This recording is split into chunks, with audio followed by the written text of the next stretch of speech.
This show is produced by the Hartman Media Company. For more information and links to all our great podcasts, visit hartmanmedia.com.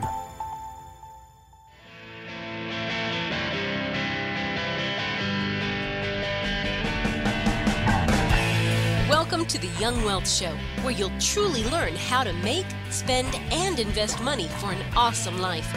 Get the real-life stuff that wasn't part of your school curriculum. Young Wealth gives you innovative new ways of dealing with your finances, as well as the skills and tools you're going to need to survive and be successful out on your own. Let the Young Wealth Show be your GPS to take you from clueless to clued in. Here's your host, Jason Hartman, with Young Wealth. It's my pleasure to welcome Alan Yong. He is the CEO of DNotes Global and the co-founder of Smokey's Gardens, one of the largest daily growers in the world, and that is, of course, growing the new crop. You know what it is. In the early 90s, he was founder and CEO of Dolphin, a company best known for winning a $400 million contract with the Pentagon and a $150 million manufacturing agreement with IBM. He also created DTR, the world's first personal tablet computer, yes, before the iPad. He is author of the new book, Improve Your Odds, The 4 Pillars of Business Success. Alan, welcome. How are you? I am fine. Thank you very much. Good to have you on the show. So you've done a lot of stuff. So yeah, you're certainly an authority. We'll talk about the 4 pillars of business success. But first, I'm curious on some of these things in your background. So DNotes Global, got a growing company, Smokey's Gardens. And what was Dolphin and the $400 million Pentagon contract and the $150 million IBM contract? Dolphin is probably the best described as a leading-edge technology during the emergence of personal computer. Of course, we started off with the desktop and then evolved into portable computer and then to tablet computer, because computing power has been very, very helpful in improving productivity, not just for companies and businesses, but of course, today, all the way to cell phone, which we can no longer do without. At the time of Dolphin, when personal computer became more and more popular, leading to laptop computer, portable computer, and so on, the market became very crowded very quickly, just like what we are seeing in the digital currency or cryptocurrency world. So being somewhat of a strategist and a diehard entrepreneur, no matter what business I got involved, I thought it was extremely important to come up with something that would be pretty significant, pretty major, so that it would set ourselves apart from our competition. So I decided that one of the best things to do is try something big. And it took me a while to figure out what it is. Eventually, I realized that the Department of Defense and Department of the Treasury were working on major supply contract for personal computer. And I decided that that is exactly what we needed to do. Mm-hmm. We need to participate in it, figure out the strategy on how to win it. And we absolutely did. And it was pretty simple because it took a long time for any major government supply contract or request for quote to finally being sent out. And by the time what year is this, by the way, Alan? That was actually in 1991, 92. Okay. It took them literally many years, like 2-3 years. Of course, computer technology evolved so quickly. By the time they're ready for the request for code, that technology that they specified became obsolete. That's amazing. And and I said, wow, that's pretty crazy. So did you speed up the RFQ process? Is that what No. What it was I figured out that many of the contracts that were won before were being challenged because no one could meet the specification. And I said, wow, what I could do is I can order the design of whatever they need based on 100% of the specification, and we built it for them because we were capable of designing our own computer. And that's exactly what we did. We designed 3 different portable computers that met 100% of their specification. But because by then it would be obsolete, they wouldn't be buying that many obsolete computers. So you can literally be very competitive with your bid. And what you need is a foot in the door. Once you won the contract, they'll be interested to buy the more leading edge computer for you. Mm-hmm. That was the winning strategy that we won the $400 million contract, followed by $120 million with the Department of Treasury. Mm-hmm. And because of all that excitement, we caught the attention of IBM. And IBM decided, wow, that's the kind of up-and-coming company that we want to team up with to manufacture their product. That was Dolphin's story. It was quite amazing. When did you create DTR, the first tablet? What year is that? DTR was 1992. Mm-hmm. And that was a time when Apple Computer introduced Apple Newton, which became the iPhone today. Right. But it was a flop at the time.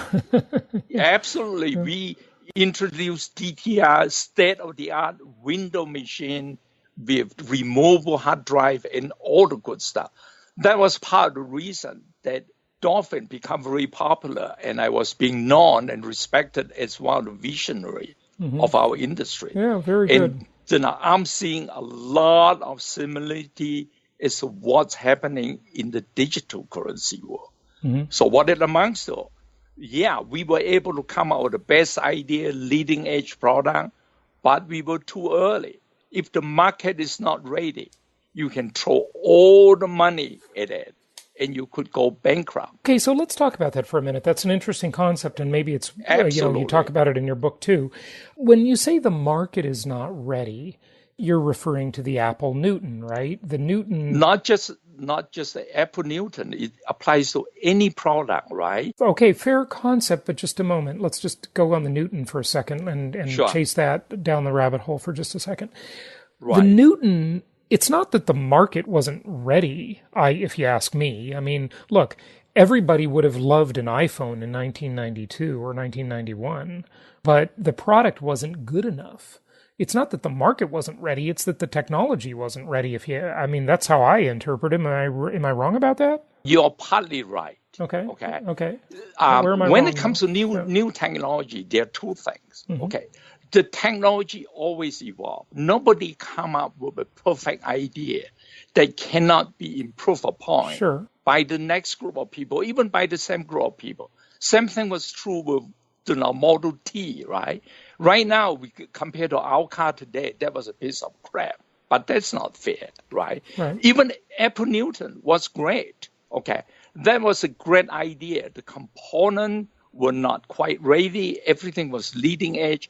It has to be improved and improved and improved. So it's not fair to say that the market wasn't ready. It's the supply chain and the technology weren't ready, right? Yeah, and also the people. In any early technology, everyone is excited about it, okay? But they're not ready. The consumer, you're looking across the board, they're not ready. It's the same thing as the adoption of Bitcoin and digital currency. The group of us who are excited, knowledgeable about it, and feel comfortable, it's a very small group compared to the rest of the world. So technology takes time, component, material science, all this takes time to evolve and be perfect for that kind of an idea. Mm-hmm. But also the consumer are not ready to buy. Only the early adapter are willing to jump in, pay the high price for it, take the risk. Digital currency, cryptocurrency is going through the same thing. Mm-hmm. This is why we can be wishful that, I'm going to introduce a cryptocurrency and everyone's going to use it. That's a wishful thinking. Mm-hmm. That's what you wish. Mm-hmm. But are the consumer ready to adopt it and use it as a form of payment, as an investment? Okay. It's people on the whole behave the same, no matter which generation. You have the first group early adapter, and then more and more people would feel comfortable and participate. But when it's not ready for sufficient adoption, you can keep wishing what you want and throw all the money at that.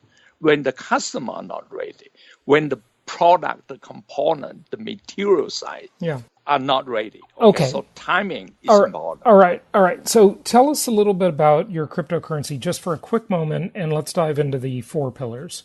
DNotes is precisely being positioned in recognition of the fact that it takes time. Don't jump in, without fit when it's not the right time.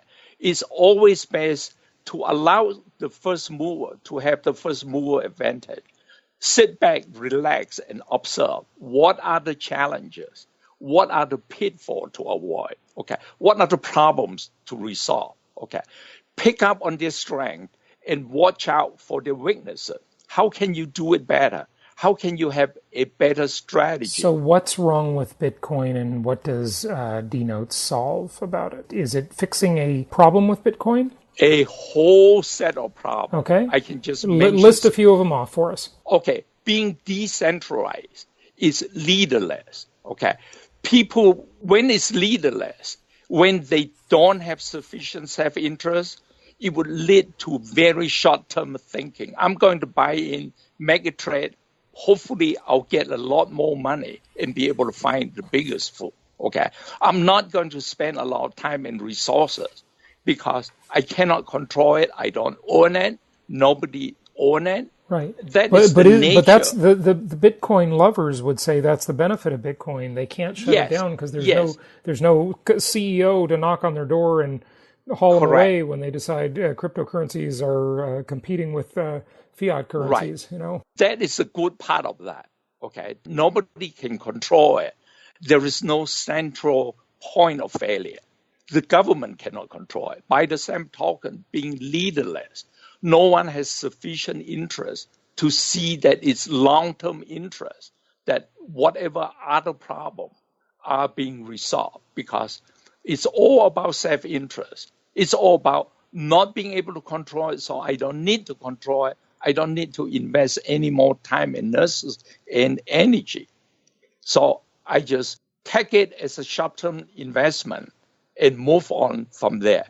And not having the leadership, the management, and the guidance typically would make it chaotic and oftentimes confusing. And it's all about self-interest.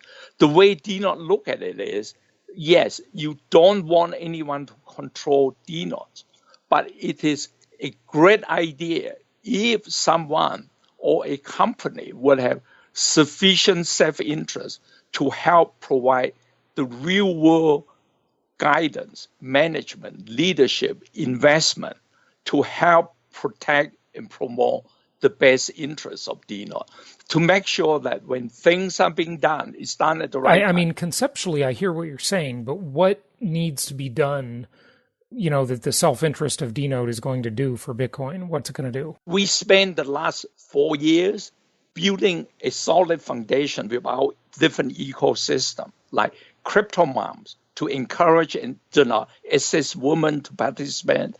DNotes Vault to make it feel like a bank account. If you have an account with DNotes, then you can store your DNotes there. We have matching guarantee fund to make sure that in the event that something happened to your DNotes, they will be replaced. And we have DCE Brave, that is a new site. And I've certainly heard of that happening. I mean, I know people who've lost Bitcoin and other cryptocurrencies. They just lost it. It's gone forever, $200,000. Yes. Whoop, poof, up in smoke, That is correct. So we believe that building the necessary infrastructure to make it real easy for DNotes stakeholders, and also to make sure that they feel comfortable that they are real-world people. Real people are behind it, like myself, okay? All right. You can track me down. You can even find out where I live, okay? All right. Okay. Building trust is invaluable in financial services. Okay. And we believe that that's important. Okay. Educating the people using DNotes EDU okay, Okay. to help educated people write all kinds of research paper and explanatory video, that kind of thing. It's together with all those and the perfect timing. Then people will eventually consider using DNotes. Got it. Okay, so it's a layer on top of the Bitcoin infrastructure, right? Correct. Okay, good. Hey, in the interest of time, Alan, I want to get to your book. We got to leave a few minutes for that. So take us through the 4 pillars of business success. Let's just roll through those. Okay, the 4 pillars of business success is based on my response when I ask people, what do you think is important to be successful in business? They cannot stop naming such a long list. I say, who would remember that? And every business situation is important. And I kept thinking about it. Yes, everything is important, including having enough money and that kind of deal. But what are the key pillars? What are the key components? If you can take care of them, everything else would follow. So I decided that there are actually 4 key pillars that would apply to any startup, any company. That is you, the CEO, the founder, the leader. Everything must start with you. You must know what is it that you want to do. What are your mission? What are your goals and objectives? More importantly, what is your vision? Where do you want the company to be 5, 10, 20 years from now? $1 million, $100 million, $1 billion company. Because based on what your vision is, then you can come back and design the company to make sure you can achieve those goals. Number 2, everyone has great ideas. What is your great idea? Are your great ideas seriously that good, whether it's for a product or a service? You have to know that no matter what great ideas you have, more than likely, someone is already in business and you will be competing with them. Are you willing to make sure that your great ideas is indeed a great ideas, and that you will be willing to make the commitment that you'll be equal to any competitors? And when you are equal to, then you want to be the best. You want to be the number one. It's the mindset. If you're not willing to be number one or to be equal to in competing with your other competitors, why do you want to go in business? Go get a job. Okay. So all those things are important, and the idea must be tested. If you're successful, can you be profitable?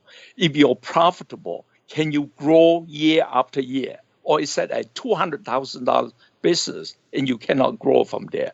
You want the best people to be working for you. What do you mean by that? Do the people share your mindset, understand and buy in your vision?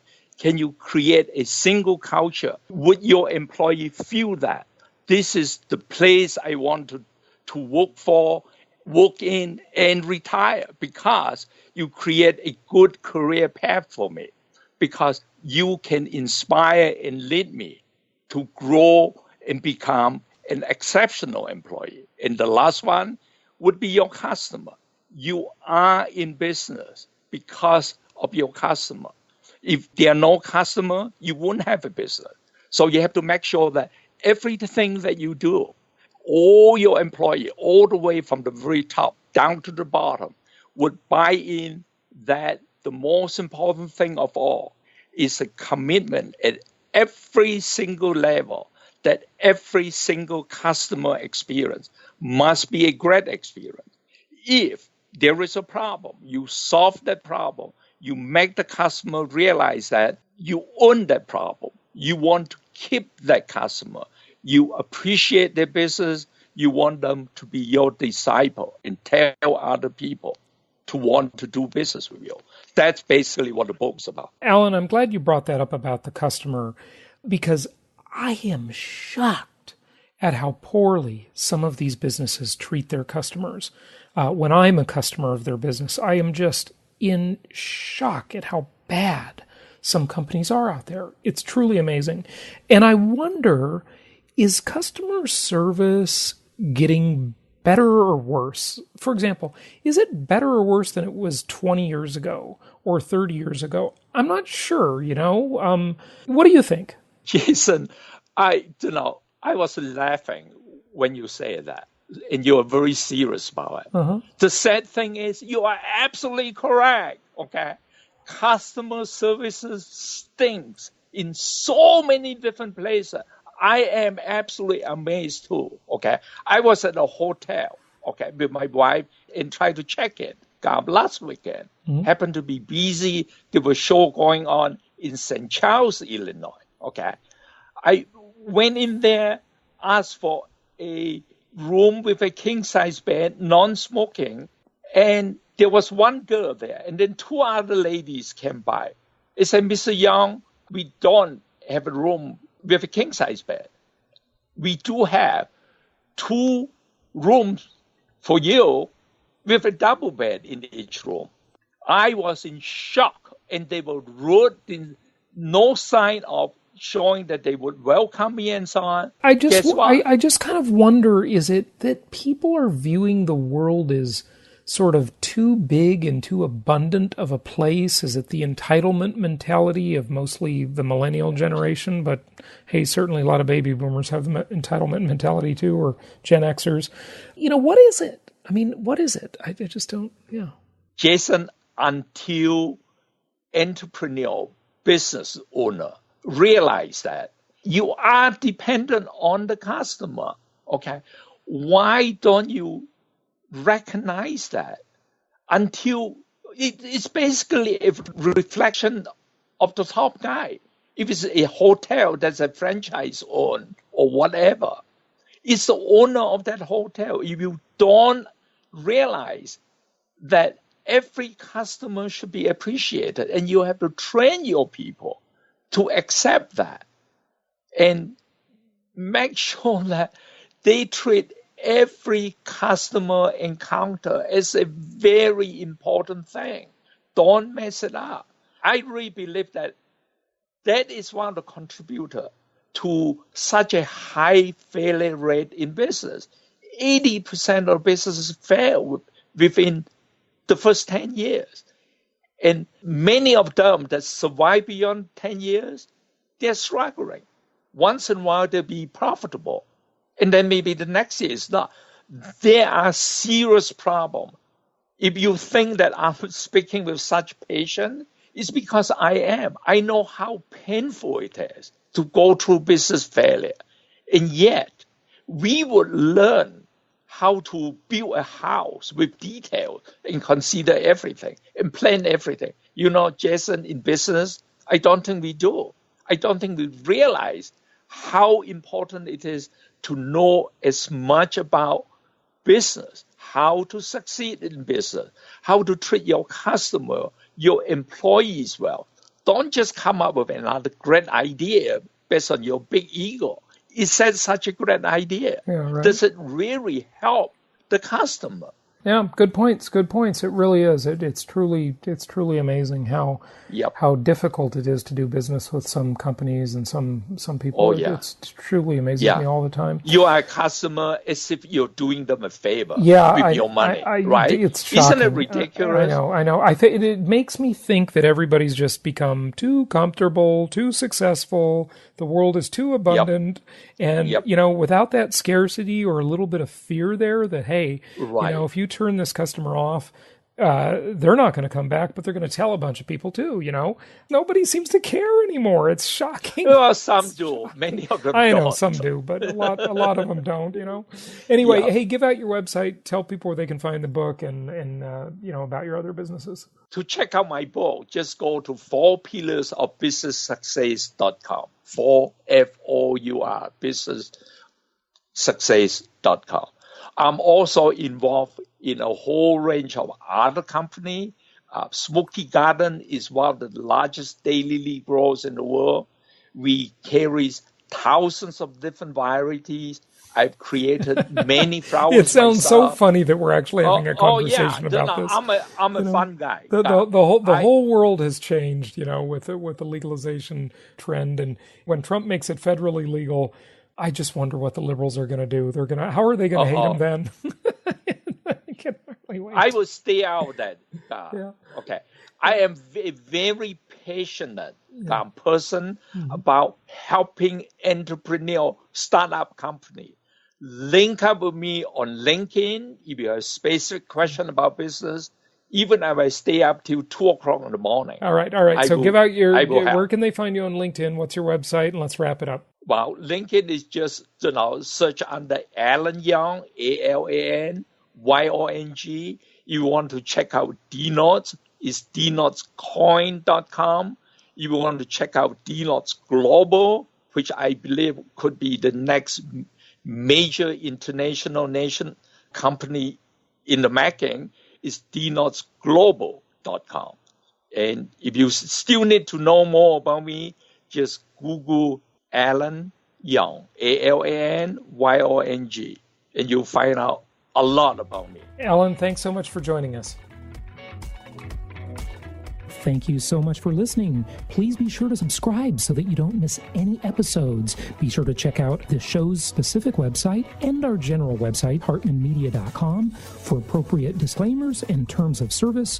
Remember that guest opinions are their own, and if you require specific legal or tax advice or advice in any other specialized area, please consult an appropriate professional. And we also very much appreciate you reviewing the show. Please go to iTunes or Stitcher Radio or whatever platform you're using and write a review for the show. We would very much appreciate that. And be sure to make it official and subscribe so you do not miss any episodes. We look forward to seeing you on the next episode.